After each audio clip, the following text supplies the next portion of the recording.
歡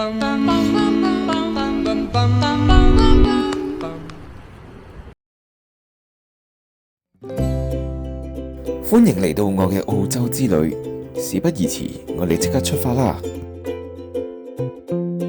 我係坐國泰嘅 CX171，香港時間3點半起飛，經過7個半鐘嘅旅途，我就抵達澳洲西面嘅珀斯 Perth。過海關再攞埋行李嘅時候，已經夜晚11點啦。咁咧就行去地鐵站啦。點知咧，原來地鐵已經停咗喎。不過好彩仲有巴士，冇計啦，要坐耐啲，但係都唔緊要嘅。好在都叫做坐一程就可以順利去到酒店。咁我 set 好就瞓覺啦。瞓醒一覺咧就第2日啦。我首先要坐地鐵半個鐘左右啦，去咗一個叫 Fremantle 嘅站。喺 Fremantle 有個碼頭，再坐船入 Rottnest Island。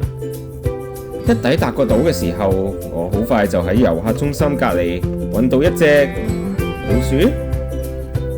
我媽話佢似係老鼠，但係其實呢，佢哋叫做短尾矮袋鼠，係澳洲西部獨有嘅動物。當中有一部分聚居喺 Rottnest Island 呢個小島上面。由於小島上面冇天敵，所以佢哋都好放心咁周圍走，一啲都唔怕人㗎。你睇下呢隻，食臭人個袋添。There isn't even any food in it. That's like sunscreen, my friend.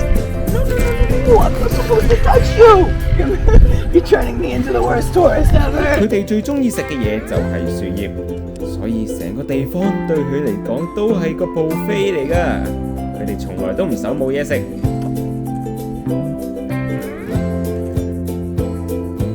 你睇下佢哋幾得意。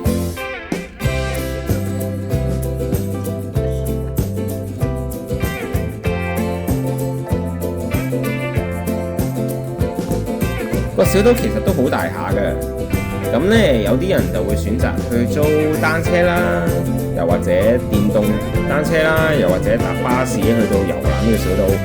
咁但係我呢，就比較中意行路啊，所以呢，我就決定一路用自己對腳去到探索呢個地方。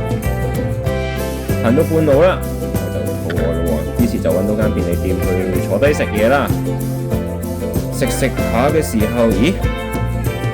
腳邊又有隻骨頭喎，呢隻動物呢，佢有個招牌嘅笑容，好多人去到嗰度都會同佢哋自拍。由於佢哋身形矮細，所以同佢哋自拍的話一定要低炒。佢哋都好樂意企定定俾你影㗎。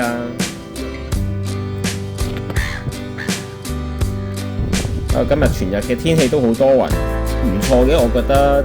點解唔使曬啊嘛？曬起上嚟咧，真係好熱㗎。咁應該都冇日落睇啦。點知咧，傍晚坐翻船出嚟嘅時候，咦？居然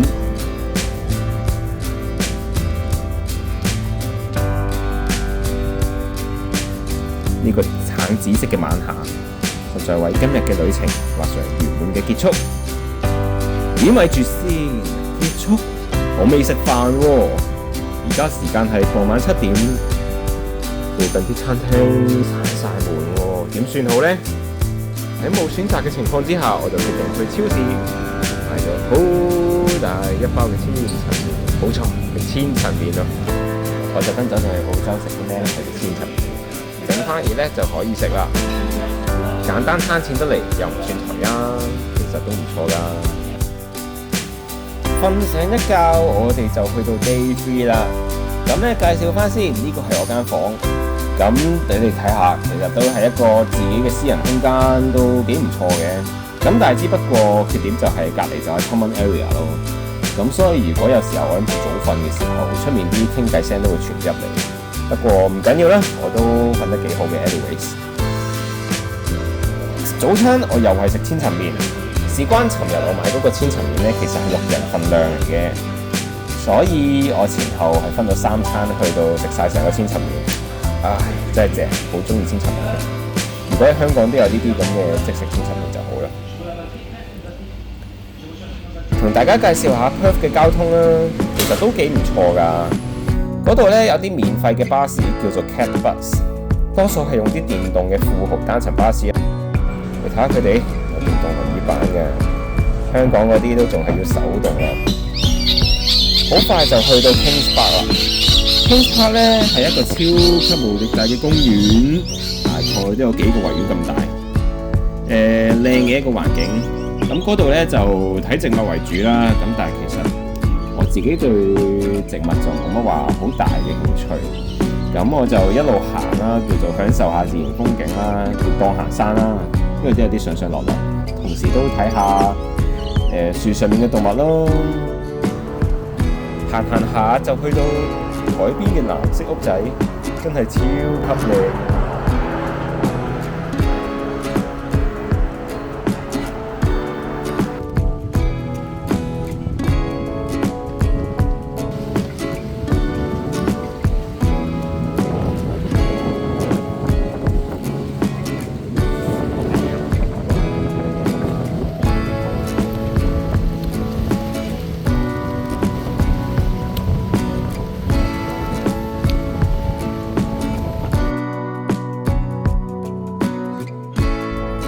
睇下澳洲人嘅生活就係咁寫意㗎啦，坐喺旁邊睇書，幾咁過癮。最尾咧，我就返咗市中心，再喺酒店隔離間日本嘢食咗少少啦。咁不過佢就麻麻地好食啦，炸豬扒啲炸粉口到爆，早知叫牛咯。咁夜晚咧，我又出去行下城市，就見到有個好似市集嘅嘢喎。但原來佢哋逢星期一同二都休息，咁啱今日就星期二，咁冇辦法啦。細城市當然係細城市啊，條街夜晚都唔多人。Perth 嘅人似乎都冇乜嘢生活，咁我都早啲返去休息啦，早唞啦 Perth。嚟到我嘅第4日，而家嘅時間係朝早嘅5點，我咧就啟程去機場啦。我就坐 Airport Line 去到 Terminal 3嗰度落啦。去到落車，原來都唔係直接到客運大樓嘅喎，仲要轉一程巴士。不過好彩都好快嘅啫，況且我有預鬆時間。好快咧，我就上機啦。原來機上面都有早餐食喎，有2條腸仔，一塊好似薯餅咁嘅嘢，仲有片菜。食完呢個仲有甜品添，一人一黏咗朱古力。喂，唔錯啊！成程機咧就大概坐3個鐘左右。咁呢程機咧，我就由珀斯飛去墨爾本，咁係由澳洲嘅西面飛去澳洲嘅東面嘅。咁原來澳洲喺呢一個國家入邊咧，都係有時差嘅喎。我雖然行程係3個鐘左右，但係我哋抵步咧已經係嗰度嘅下晝1點啦。好。抵步咗墨爾本，哇！呢度好熱啊！呢度氣溫係26度，又濕又冇風。咁由於墨爾本呢度嘅機場呢係冇地鐵連接嘅，所以大部分人都係會選擇俾幾廿蚊去到搭巴士出市區啦。但係之前都講過啦，澳紙對港紙大概係乘5，即係話要100幾廿蚊港紙出市區。我就覺得有錢的話，不如攞嚟食好啲啊！咁咧就有個方法平啲嘅，就係坐巴士轉地鐵都可以出到去，但係咧時間就會耐啲。但係價錢只需要5個幾啫喎，我覺得 OK 啊，反正又唔係趕時間。去到市中心附近嘅酒店，我就擺低咗行李先。喺佢最企理嘅時候，影一影個酒店房俾你睇，唔錯啊，係個隔音爭少少咯，同埋冇冷氣咯。好在天氣預報話嗰晚嘅溫度大概係20度左右，應該冇問題嘅。最緊要間房唔貴啊嘛。settle 好咧，我就出街行下啦。咁我就食咗個韓式炸醬麵，都 OK 啊，唔錯嘅。食飽之後咧，我就去行下街啦。點知落雨喎。本身諗住晏啲去公園，就去唔成啦。等緊去邊度嘅時候，就俾我遇到個咁樣嘅廁所。一入到去見到周圍好多塗鴉，然後盞燈又閃下閃下。Your maximum use time is 10 minutes. Press 1 to unlock door.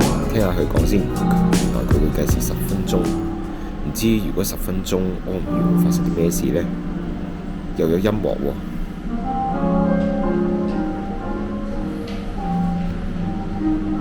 最大問題係原來冇得洗手㗎，或者係我揾唔到個方法點樣去開佢個水龍頭。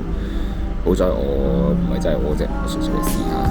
總之是但啦，出去行下商場先。呢度嘅商場其實同香港嗰啲差唔多，我都係叫走馬看花咁睇下，都冇乜嘢好買。呢度有間叫 Hungry Jack's 嘅鋪頭，同香港嘅 Burger King 好似樣，唔知佢哋係咪親戚呢？你睇下呢個，好似係教堂，原來係H&M。喺呢度搭扶手電梯又係一個文化衝擊。喺香港生活開嘅人好自然會左行右企，但係我高頭就發現全世界都其實喺左邊，咁我就成為到會得上嘅一個啦。喺我住宿嘅地方3分鐘路程有一個 Queen's Victoria Market， 佢係一個好古老嘅市集。我行到去嗰度有嘢食仲有嘢買，最正呢係啲 live band 添。嗰度啲人又好自然咁喺度跳舞，成個 feel 就好正。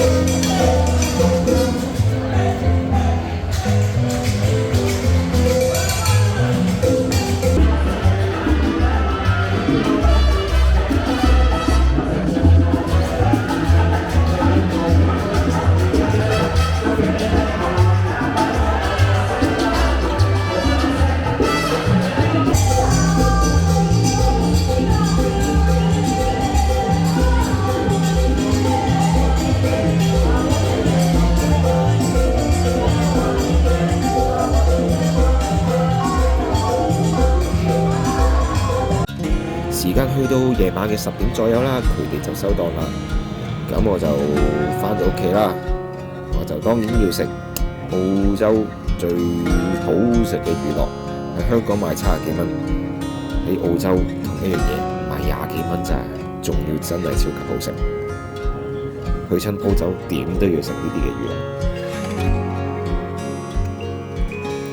記得我尋日講過，落機嘅時候都仲係26度，又濕又熱咁啊嘛。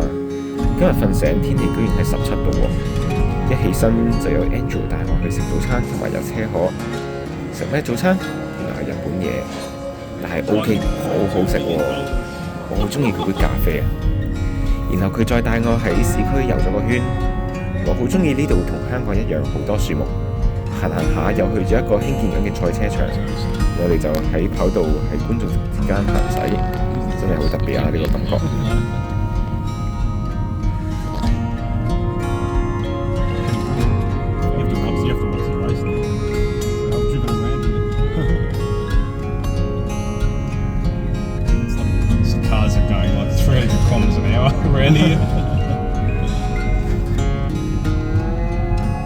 行下咧，又會見到一架豐田帶住個飛機頭喺市區行。不過轉頭佢咧就要去返工，所以咧好快我又返去一個人探索墨爾本嘅日子啦。介紹返墨爾本呢度嘅搭車就好似香港咁譬如八達通嘅，但係佢哋呢邊叫做 MYKI、MyK 或者 Miki 啦，我唔識啊。但係咧就係每程收錢，好似你拍第一程，佢會先扣你5蚊7毫，然後咧由拍卡嗰下起計嘅2個鐘內，你任拍都唔使扣錢。過咗2個鐘之後點算？佢會再扣多你5個7，即係前後扣咗11蚊4毫，就當你買咗全日飛。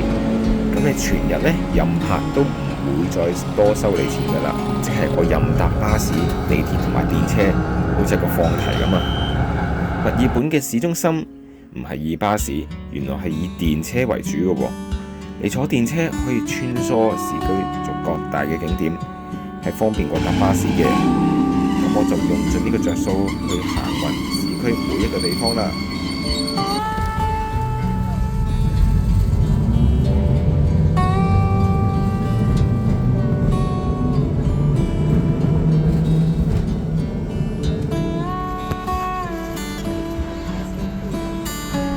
我去咗圖書館同埋唐人街，俾我見到香港特色添，就係譚仔三哥啦。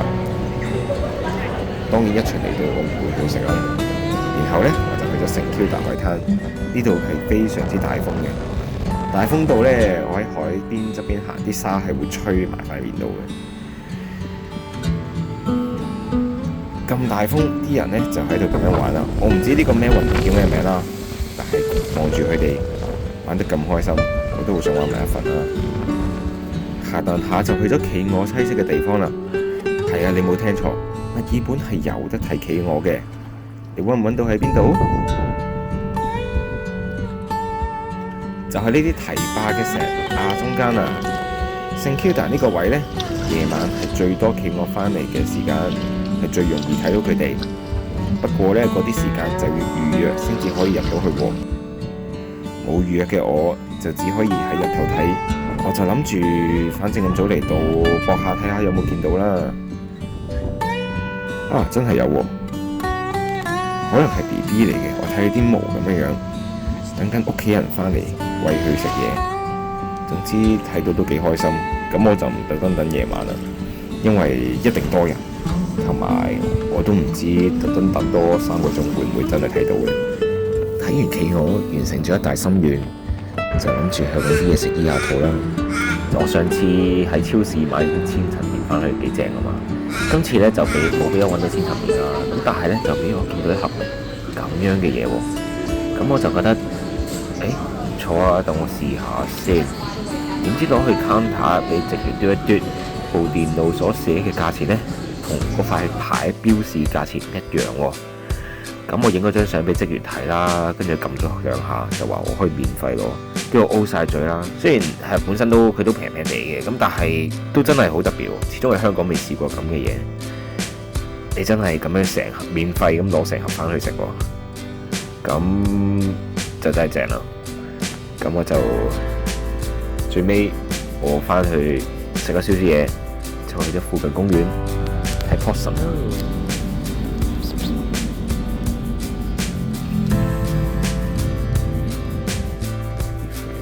我有少少想掂佢，但係我又唔敢掂佢，因為我驚俾佢咬，然後惹到啲唔知乜嘢嘅病毒返嚟，所以係咧，算啦。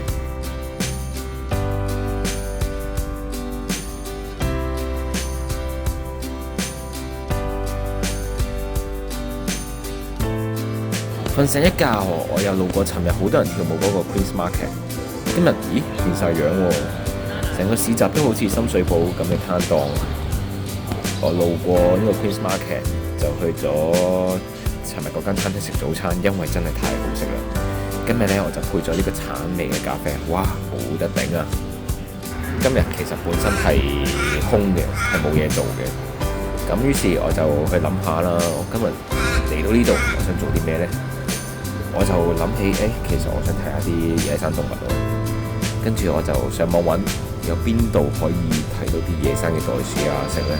就揾到 Woodland Historic Park， 先要搭火車去 Broadmeadows， 轉543號巴士，去到 Greenfell Villa， 落車行半個鐘就到啦。冇錯，係要行半個鐘啊，因為呢度啲人通常個個都有車嘅，所以好少人會嚟到搭巴士啦。而且啲巴士嘅服務都真係好有限嘅。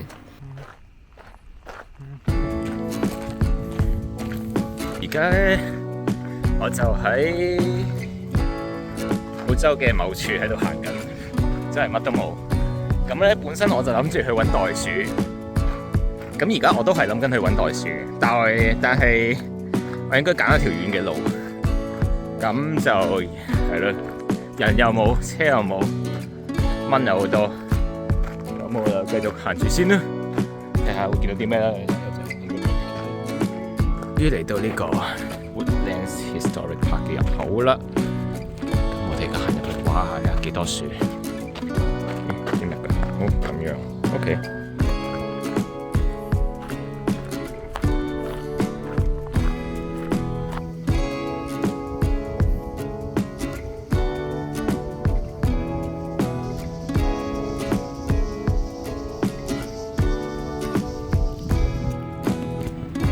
嗰個範圍呢，入邊有好多隻野生袋鼠周圍跳，又有好多我講唔出名嘅動物，例如呢隻好似箭豬嘅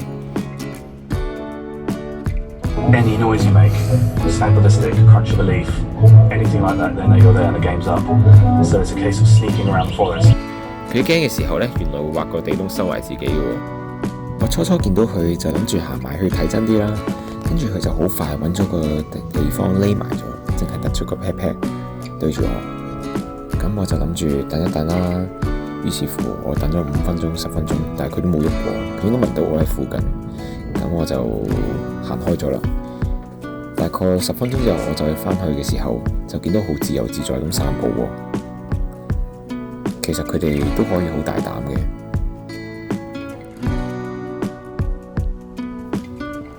我仲見到野生嘅兔仔添，不過我影唔到，因為佢哋走得太快啦。我先知道原來澳洲人唔中意兔仔，因為佢哋喺澳洲冇天敵之餘，仲會不斷咁破壞農作物。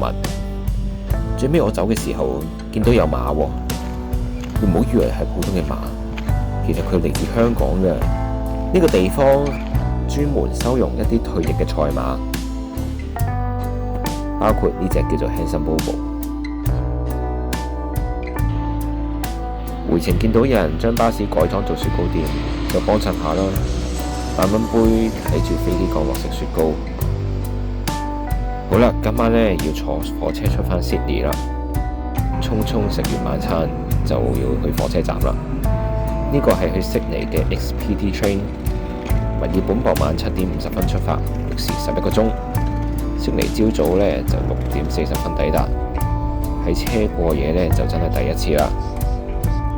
望住出面嘅景色越嚟越暗，諗住今日就到咁樣啦。點知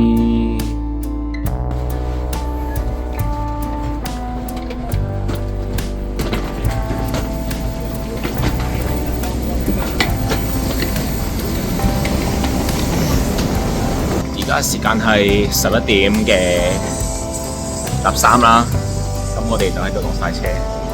點解呢？係因為我哋要轉車啊！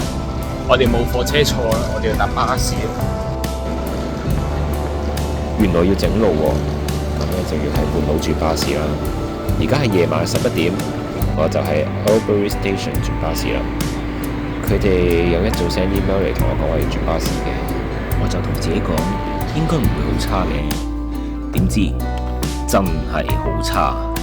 哇！張凳砸過火車，仲要冇得校角度添，真係天同地比嘅感覺。冇計啦，都嚟到呢度啦，仲可以點啊？頂硬上！當你以為今晚就喺個巴士熬下咁樣過嘅時候，凌晨2點半，司機就將架車停低喺休息站，然後就同大家講而家休息半個鐘，跟住大家就無所事事咁喺個加油站揈下揈下。唉，呢啲經歷真係冇下次啊！好唔容易咁樣捱過咗一晚，終於朝早嘅6點半，我嚟到悉尼啦。呢程車瞓咗夾埋唔知5個鐘都有冇。本身呢就諗住去公園行下坐下，咁啊揾笪草地 hea 下睇下可唔可以補下眠啦。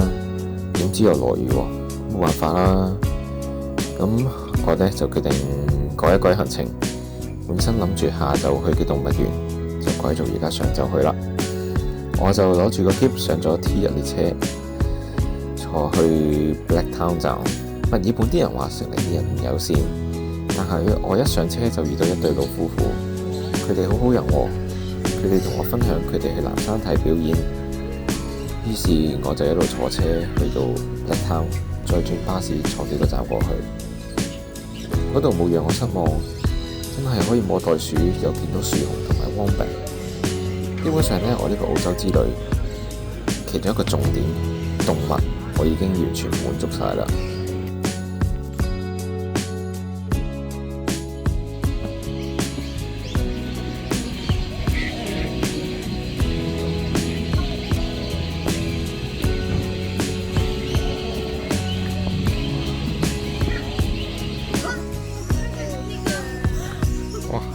好軟熟啊！你啲毛，好正啊，好舒服啊！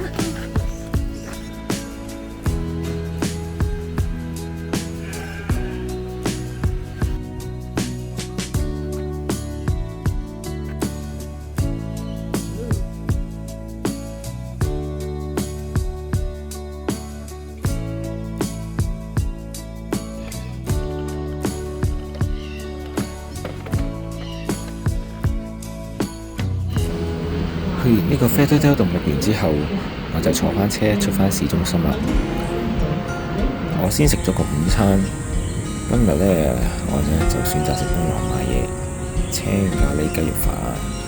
意外咁發現咗呢，店主原來識得講廣東話嘅喎。一問之下，原來係馬來華僑，實在非常之有親切感啦。食完嘢呢，就夠鐘 check in 青年旅社啦。我沖咗涼，瞓咗個晏覺，因為實在太攰啦。今次呢個青年旅社俾我嘅感覺都幾唔錯嘅，私隱度都高，同埋新淨企理。咁啲價錢就算係 OK 咁啦，以色列嚟講。瞓醒一覺，諗住一個人行出街探索下啦，就遇到一個外國人，同我打招呼，跟住我哋就坐低咗傾偈。佢叫 Francis， 佢都係嚟旅行嘅。咁傾下，佢就同我一齊去咗悉尼歌劇院，同埋睇咗唔同嘅景點。咁我都同佢分享咗信仰，佢又好似幾 OK 咁喎，我覺得幾好啊，幾唔錯，咁就一日啦。嚟到喺澳洲嘅第8日，都係尾2日，禮拜日嚟嘅。瞓醒覺，我就去咗悉尼ฮิ桑教會參加崇拜。佢哋好貼心咁有接過車由市中心送我哋呢啲冇車嘅人去到會場。呢個禮拜好特別，佢哋係一個叫做 Mission Sunday 嘅崇拜。個主題係有關教會喺唔同地方嘅直行發展。我覺得幾特別喎，因為自己一路有個心願，好想見證神喺唔同地方嘅作為。我覺得幾好啊，神回應緊我。完咗崇拜之後，我就進入今日嘅重點啦。Hong Kong Bus Day 呢個係悉尼巴士博物館所舉辦嘅一個活動，每年一度嘅盛事。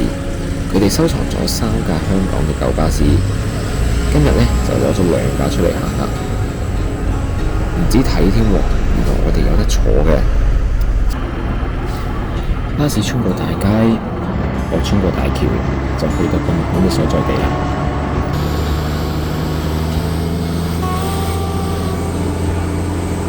博物館其實就比較多本土嘅收藏品為主，咁我自己都走眼看花咁望一望啦，始終認識都唔多。我自己嘅興趣所在都係喺返香港嘅巴士。啱先就坐完中巴嘅 MCW 前往博物館啦，而家呢，我就坐另一款號稱團公車王嘅平接九巴返出城市啦。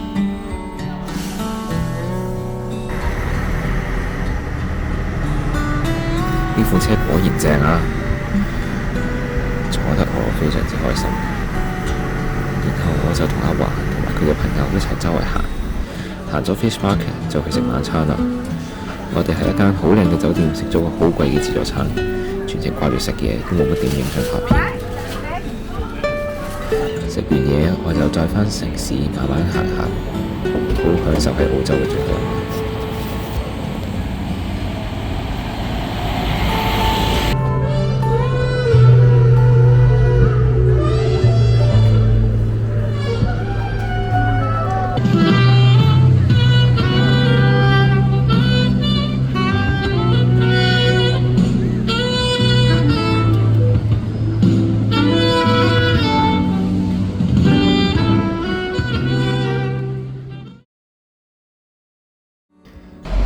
第9日亦都係旅程嘅最後一日，我一起身就去 check out，就拖住個篋去行公園。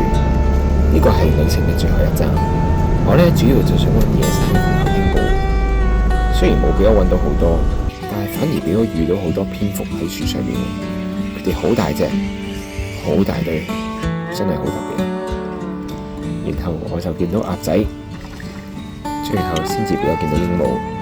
佢哋一家3口，小朋友跟住大人，有啲喺樹上面，有啲喺地下行下。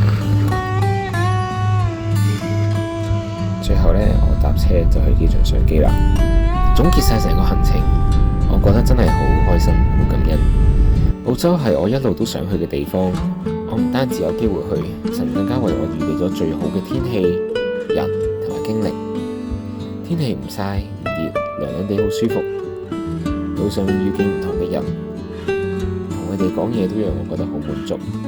我知道呢一切都唔係必然，好多人去完旅行都覺得係 bad trip， 但我覺得今次真係 very very good trip。感謝神嘅恩典同埋祝福，伴隨住我成個澳洲之旅。